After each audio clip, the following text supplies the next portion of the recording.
What I am about to share with you is nearly 7 years of studying the most complex subject I've ever studied, and I'm still studying condensed into a matter of minutes, so it might not be perfect. That being said, let's begin. So basically I'm gonna start by explaining what the means of production MOP, because it's really fucking important. The MOP is basically tools, vehicles, machines, and any other equipment that is used to create commodities. For example, a car factory, where workers use machines to MOP to turn metal pieces into usable cars. Alright now, you know what MOP is.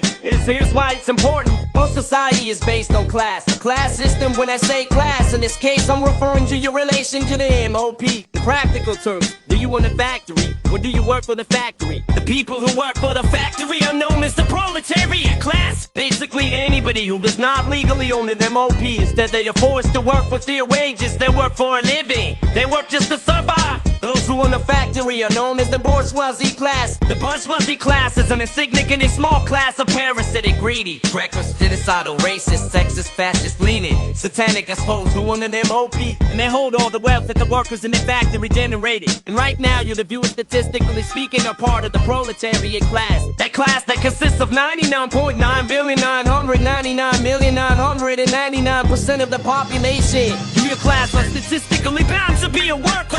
Always be a worker your entire life. No matter how hard you try to own the factory, statistically speaking, if you were not born into a family that owns factories, you would never own one. So since you and your co-workers are statistically bound to be workers your entire life, it's in your collective class interest to seize your MOP for yourself and split the profits among your co-workers instead of your evil bourgeoisie boss. After removing this parasitic tick, you all can reap the full rewards of your labor. This is naturally going to attract the full force of the armed bodies of the government, also known as the state, an organ of class domination of one class over another. As the governments of all capitalist states are run by bourgeoisie and in the class interest of the bourgeoisie. This means that their police and military will be on your asses trying to kill you. So you in the working class are going to have to arm yourselves.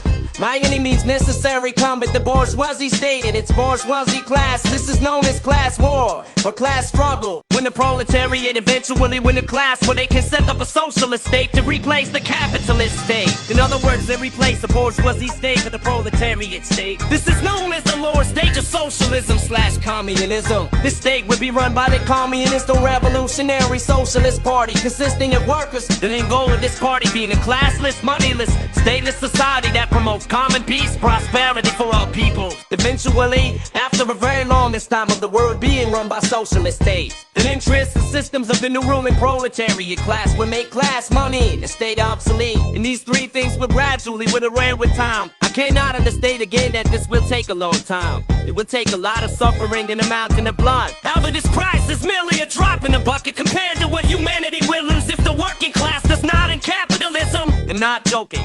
Capitalism will literally end all life on earth within a century if it is not destroyed in time. Anyway, its state is classless, moneyless society. After the revolution is known as advanced communism or the higher stage of socialism/communism. From there, only time will tell what new ideologies and modes of production may come about. But first things first, we gotta seize those means of production, yo. So read up on the Marxist theory. There are plenty of free audio backs on YouTube, for example, and put theory into practice. In conclusion, workers of the world unite and help me find the real Slim Shady.